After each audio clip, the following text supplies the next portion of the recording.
guys, so I haven't done an update in ages, so about 6 weeks, so I'm going to do one now. I don't look so knackered today, and it's because I just got back from holiday and I did my first long haul flight. So here's the update. Overall in the last 2.5 years, dizziness has got a lot better. A lot better. I can go out, I can drink in bars now, I can go out with friends. Saying that, my migraines have actually got worse, okay? So before they were silent migraines, it was mainly visual issues. Now the dizziness has got better, the migraines seem to be more severe. So I did have quite a bad attack before I flew, like a 5-day attack, and it was just really bad. I'm a bit tired as well, because I just got back and I'm a bit jet lagged. So the thing is, it's really weird. This illness, it can change over time. In some respects, I'd rather be have the painful migraines than have the dizziness, because at least, you know, on a daily basis it's easier to function if you're not constantly on a boat, everything's moving, you can't focus on anything at all. So I have improved massively. I still have got a long way to go though, and I realised that on holiday.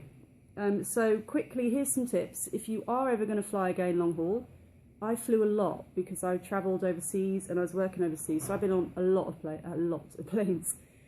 And once I got this illness, I was terrified to fly. And I think that's because, if you know what I mean, if you've ever had turbulence on a plane, most people, you know, you feel your stomach drop. But with this kind of illness, because it's your vision that's affected, it's almost like my vision was bouncing. It was such a horrible, horrible feeling when I had went through turbulence before. So I only managed like very short flights, 2 hours, 3-hour flights, and then this is my first 8-hour flight, and I was so freaked out. So here's some tips. First of all, I took propranolol. I can never pronounce it. So it's like an anxiety med. So I take that half an hour before I fly, roughly 5 milligrams. Okay, takes the edge off.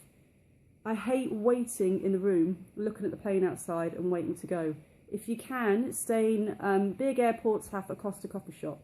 I will stay in a Costa coffee shop because it's like normal surroundings until the last minute till I have to board, okay? Another thing I get is I have an iPod, so I have an iPod to listen to music while I'm waiting to chill me out, so get a really good soundtrack on there. Guardians of the Galaxy is really good, by the way, because my boyfriend has that. So the Guardians of the Galaxy soundtrack is really cool to listen to. Also get something called ear planes, okay? So it's almost like little plugs you put in your ears, and it helps with the pressure. So when you take off, you don't get any ear pain at all. They're amazing. I used to suffer from quite bad ear pain, I mean agonising pain, and now there's none whatsoever. So I put those in my ear as we take off, and also get a gossip magazine, okay? Now, as silly as this sounds, you do not want to be reading a book when you're taking off and you're nervous and shaking. You can't put the iPod in because you've got your ear planes in there for the, you know, for the cabin pressure and stuff. So if you have a gossip magazine, just pictures, just something to be like, wow, my God, okay? It does take your mind off it when you take off.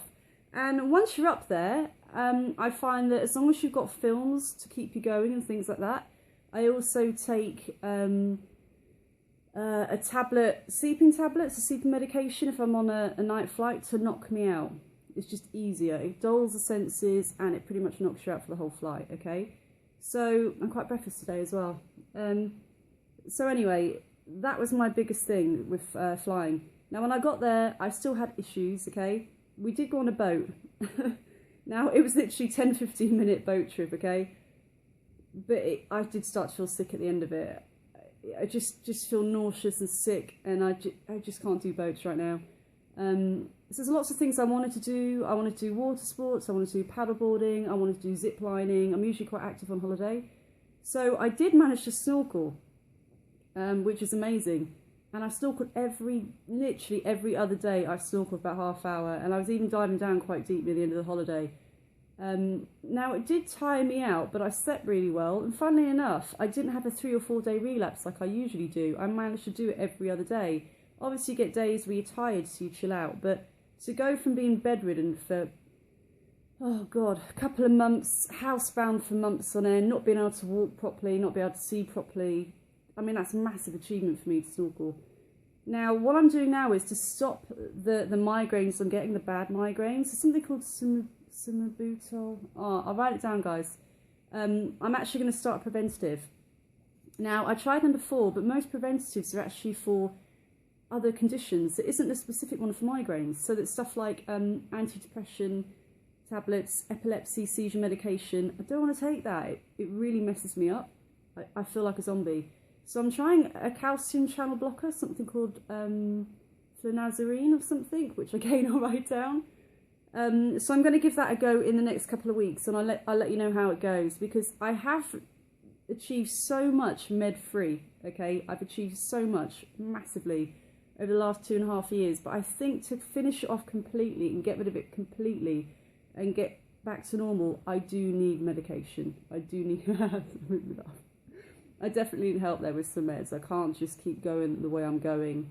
And avoid as much stress as possible, which is a big joke because we're coming up to Christmas. But I also noticed my biggest trigger is stress. So a week before I went on holiday, I was so sick. Sinus infection, chest infection, everything went wrong. And it's because I was stressed and I was exhausted, and I nearly cancelled the flight. So when I got on the flight, I was actually quite sick. But I did it because it was a luxury holiday, St. Lucia, first time in years. I'm going no matter what. So yeah, here's some things that have also helped me, okay? This is really important because my last post was on depression. So vitamin D3, okay? This is one you can actually spray on your tongue because I hate taking tablets. You probably on everything possible. B12, magnesium, can't be bothered with it, and I forget. So this is literally a spray you put on your tongue. Now, since I've taken this, I think my depression and low moods have gone from... All I can say is literally I feel almost normal on a daily basis without any heavy meds by taking this. It's been an absolute lifesaver. So I've been very low in D3, I reckon, for at least 4 or 5 years since I moved to London. I've had really low moods. I've been depressed for a long time. So the moment I started taking 2 sprays of this a day, you can tell now I seem more upbeat. I just got back from a tropical island. I'm in a tiny flat again in London, but I feel upbeat. I don't feel really low. So this is so important for you guys if you're really struggling mood-wise, okay? Another one, apparently IBS has a massive link to vestibular migraines. So I tried this the other day, and with me, when I get anxious, I get really bad stomach pains, cramps, I feel sick. It's the worst feeling when you get anxious and you feel sick. This has been a lifesaver, okay? So I only started this like 4 days ago, and you know, you get bloating and stuff in your tummy and stuff like that. I do anyway, and I swear it's linked somehow. I literally took one of those and woke up and my stomach was flat. The flattest I've seen it in months. So I swear by this stuff now. I absolutely swear by it. I've had no tummy issues at all, and it's peppermint. I mean, it's peppermint oil. It's pretty much a natural remedy, which I like as well. Lastly, I love these as well. So, Berocca, I don't know if you get this in the US. It probably is from the US actually. But it's like a vitamin C tablet. You just drop it in water, and it's a vitamin C tablet.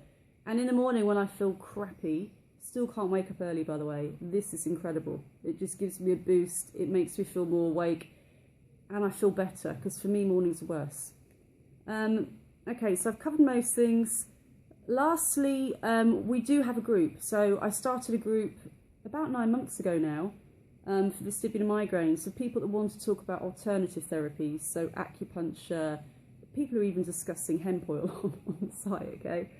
But a lot of these sites I joined before were purely scientific based, you know, and we want to talk about alternative therapies. Not everybody wants to be on heavy medication, so this is specifically what the group is for, and I will put the link in the YouTube video once I process it, okay? So, quite random update, talking about holiday, snorkeling, some meds that might help you out. Well, I'm certain they really help you out, and they're natural as well. And overall, a lot better. I just need to get rid of the migraines. And again, they're mainly triggered by stress. So it's a lifestyle thing. If you can take the stress down, which is pretty ironic, because when you get this, you're thinking, how am I going to work? How am I going to pay rent? Everything like that. You do need to try your hardest to get it down, okay? Because that will probably be your biggest trigger. And I think, talking to other people in the group quickly, I just did a post and I said, how many people got vestibular migraine for a stressful period? And literally 30 people have already got back, said they all went through a really stressful period and that's what triggered it. So that's really important. So I'm talking forever, I'm going to go. Have an amazing, amazing Christmas, guys. Watch out for the lights, wear sunglasses if you need to. And I'm drinking because it actually takes the edge off. Also, when you get too tired and family are doing your head in, go to your room and literally chill out for a bit on your own. Just do it. Sod them. Sorry. But really, sod it. You know, you're sick, you're ill. They don't understand. You take time out for you to feel better. Don't worry about what they're thinking. You're just going to make yourself sick. So do what's right for you and take that time out because you deserve it. Okay? All right. Bye, guys.